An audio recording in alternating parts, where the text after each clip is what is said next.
Hi everyone, e-bike conversion, is it easy or difficult? This is the whole process of mounting central motor, which will be located under your bottom bracket.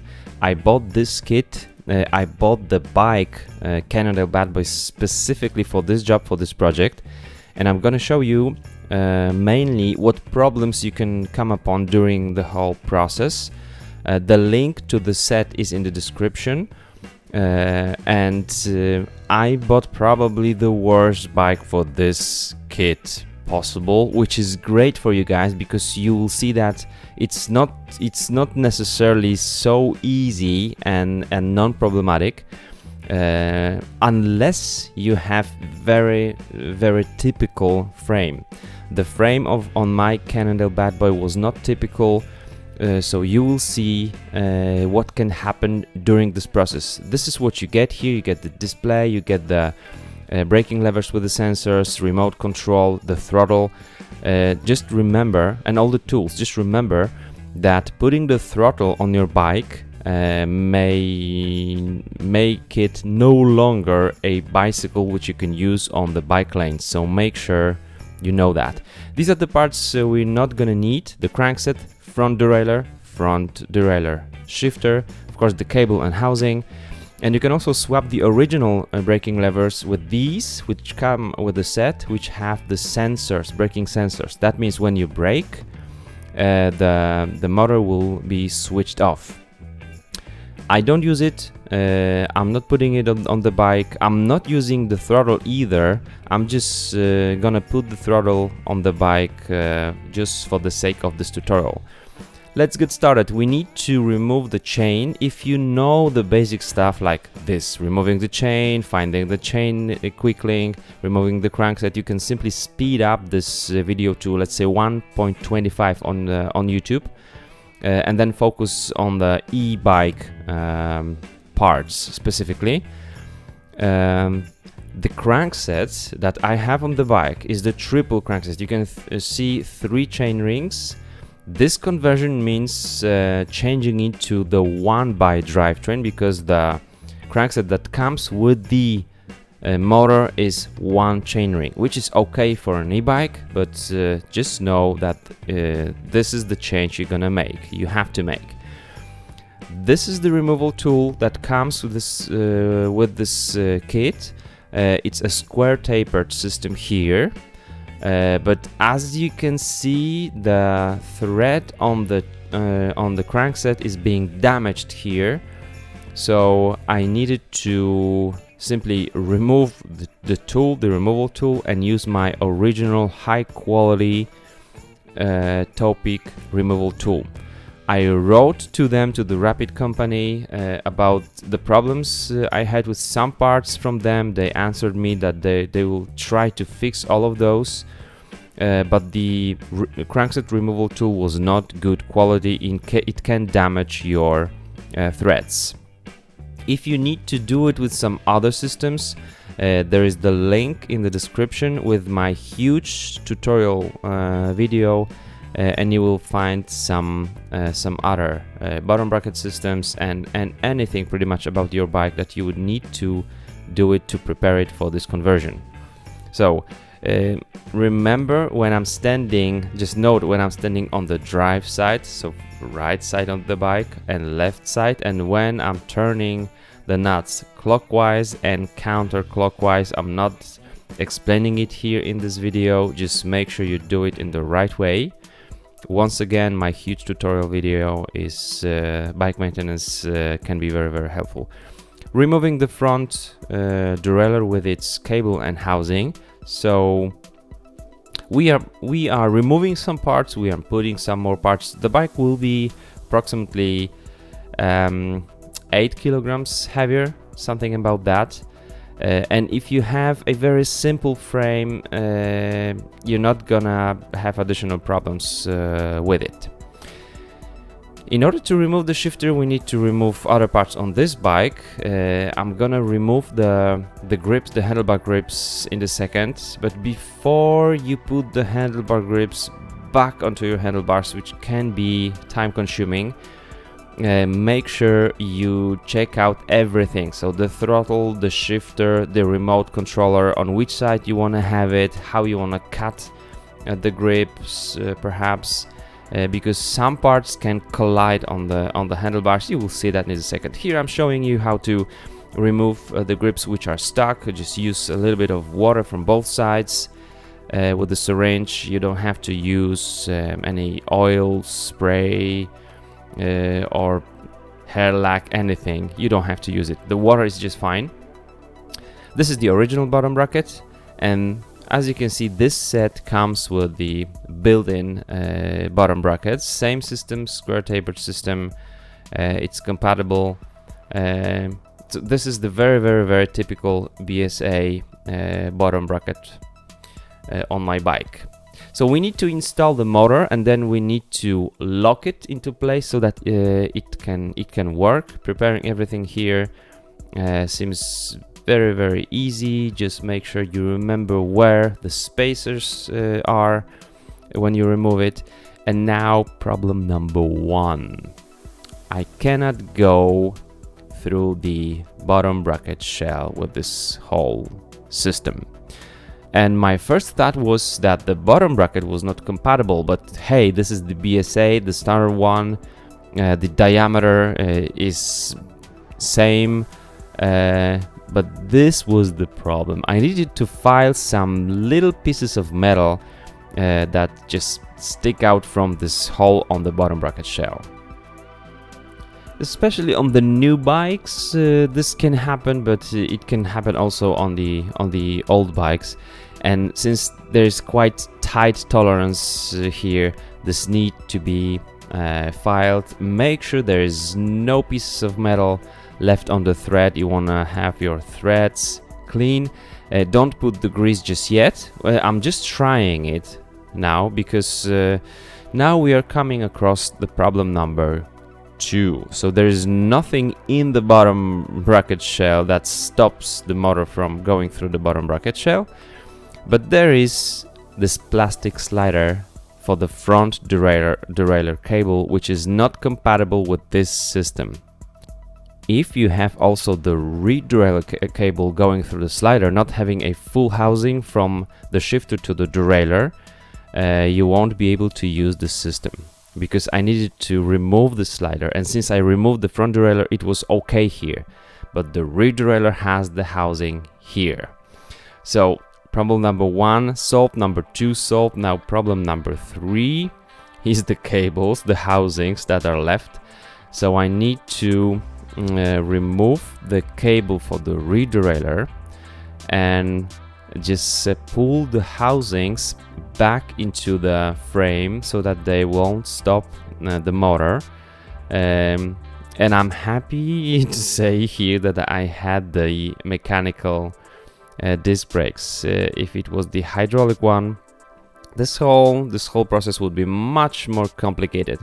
So I'm pulling those 2 housings into the frame, making sure that the cables are there and easy to pull out again, but the housings now are not on the way, which doesn't necessarily mean that I'm done with solving all the problems. Now, filing the frame itself, you can see that the port for the housings here is just the open port, so the main tube, the down tube here, is open at the bottom bracket area, and it was actually stopping the mounting for the bolts of the motor to come all the way through.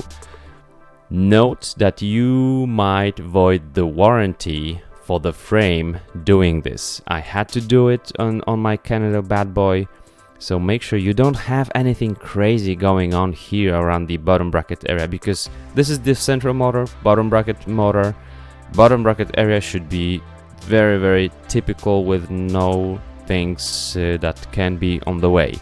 Now I'm using the grease because now I know it comes all the way through. I've checked the chain line, because you get at least 2 spacers with this motor, and you can set the chain line pretty much as it should be for the 1x drivetrain.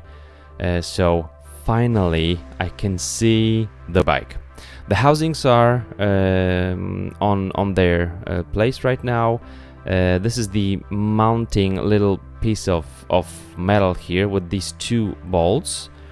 I guess each system will have different types of mounting the motor. Now this is the part that will lock our motor to the frame. Problem, this is too big, this is too large for my frame, doesn't come in. So filing number 3 will be needed here.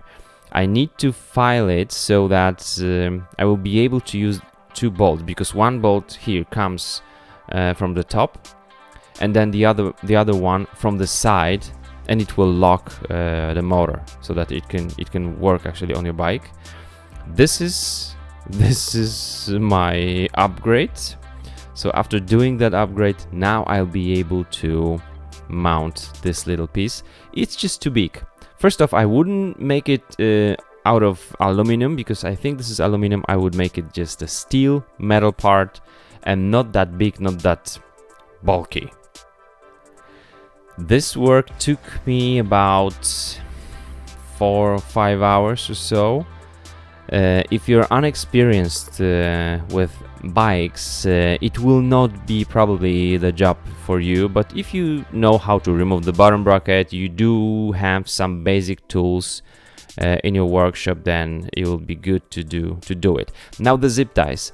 Don't be too quick about the zip ties, because you will be tweaking, you'll be changing something about the housings. I needed to cut a couple of zip ties twice, because I wanted to route the cables in a different way, or just add the electrical cables to those. So don't be too quick about tightening the zip ties.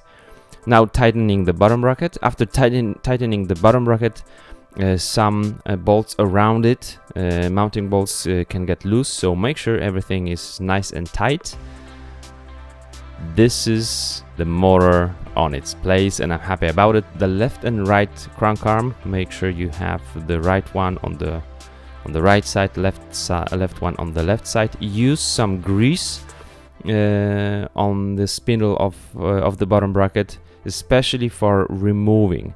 And I'm also putting some grease on these mounting bolts, because you don't want to have friction between the bolt and the crank arm. It should just squeeze in the whole system nicely. It should push the crank arm against the square tapered spindle. Now the rear wheel, because we're gonna put the sensor on the rear wheel. Make sure all the housings have their caps, their endings. I'm mounting now back the cable for the rear derailleur, since sometimes you're gonna have to change the routing on maybe from the right side of the frame to the left side on the frame. And yes, it can happen that you're gonna have to replace the cable with a longer one, or change the length of your housing. So just be prepared for that. But as I said, this is the problem shooting. I'm solving all the problems all the way. But most likely you're not gonna come across so many problems. And here is the other set with the Guru battery, with the whole mounting system, the adapter, and the controller is in it, so that's nice. It's not a big controller that you have to put on the frame, it's just inside this battery adapter. We are using the bottle cage bolts for mounting this little adapter. Make sure you just check where the battery needs to be, and you want to consider a couple of things, like how high the battery will be. It will change the height of the center of gravity, so maybe you want to have the battery as low as possible. So that's number one.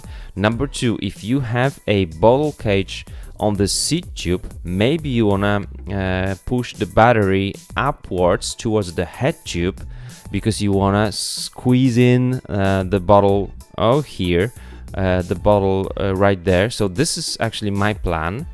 Or maybe you are using some bags for the top tube, and then you also wanna have the battery lower. So before installing everything, just put the battery there and see how this would work. I am changing it so that the bottle cage on the seat post will have enough place for the bottles, so I will be able to drink while riding this e-bike.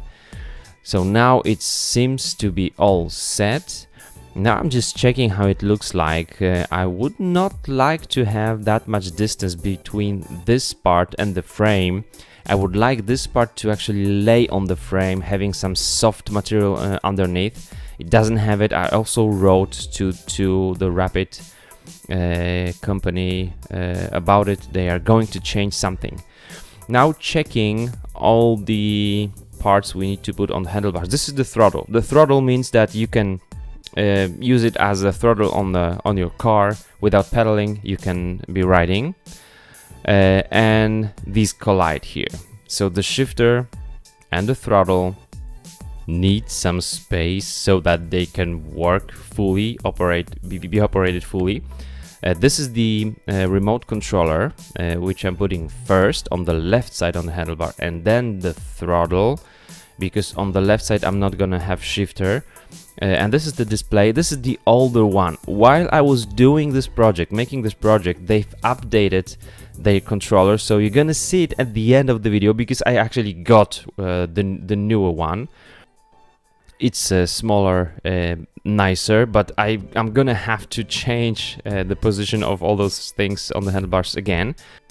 You're not gonna have any problems with the connector, because probably you can see all those cables here and you might think that this might be difficult part. Actually, this is the easiest part of this whole process, because you cannot connect connectors in the wrong way. Now, frame protection, don't forget about the frame protection, because this whole process is reversible. You can just get back to the non-e-bike version of your bicycle. So putting the protection under all zip ties and some other parts, elements, is a good idea. I decided to put here some additional like foamy tape just under this adapter, because I didn't really like the way it looked like on the frame. This distance here isn't really needed. Even though there comes a zip tie here, it will push the battery adapter or mounting system to the frame. I still wanted to have something in between. And again, before tightening the zip ties, think maybe you want to put a cable under the battery mounting zip ties. Why not? Less zip ties, everything nicely and neatly done. The rear wheel sensor, so this is our speed sensor. The magnet here is loose on my spokes, which are not like super light spokes, just the traditional spokes. So I needed to put something just into the magnet so that it will actually be fastened on my spokes. Weird. I wrote to the Rapid team about it. Once again, the zip ties, make sure you do it neatly. Maybe you use those for the cables as well. You need about 3 millimeters of the distance between the sensor and the magnet on the spokes. So the positioning on the sensor back and forth is important here. It all depends on how wide your chainstays are. Now think how the cables will be routed. You don't want to have cables between the wheel and the frame. You don't want to have cables around your crank arms, cranksets being loose. Everything must be really tight around the frame. And also think about the look, because it can also be tight and not look very well. You're gonna see how I'm doing it. As I said, the connectors are easy to put together, no problems here. You can see where the plus, where the minus is, so no problem here. Just make sure how you wrap those around the frame. Where are these going to end up, because the cables are longer that you need. I think if you even have like XL, extra large frame, still the length of the cables will be fine. You can see how much of the cable I have. The connection here is very tight, so that no water, no moisture either will come into those. While connecting the cables, move your handlebars often to the left and to the right, making sure that you have the whole movement and no cables become too tight or they don't wrap heavily on your head tube on the frame. Now I'm thinking how to make or put those cables together. I'm using the inner tube, an old inner tube wrapping around the seat tube from the bottom going upwards, so that this will be also water resistant.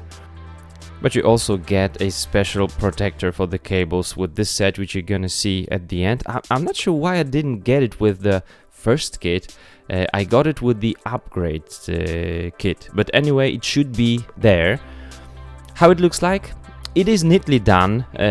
Some would say it's okay, some would notice, some would say it's ugly, but you can make little holes in the inner tube here at the front and still use the bottle cage bolts. So that's the advantage of this thing. I just wanted to check it out, how this would work out.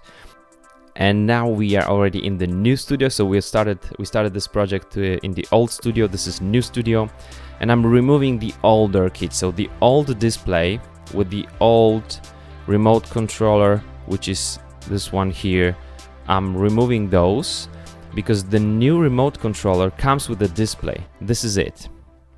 But then it collides with the throttle I already had on my left side, which means I need to remove the throttle, put it on the right side on the handlebars, and somehow make it happen with the shifter that it didn't really work on the right side. What I'm gonna have to do is to measure the grip, the handlebar grip, and then cut it, and then position everything well, because you need to brake, you need to move the throttle, you need to move the shifter.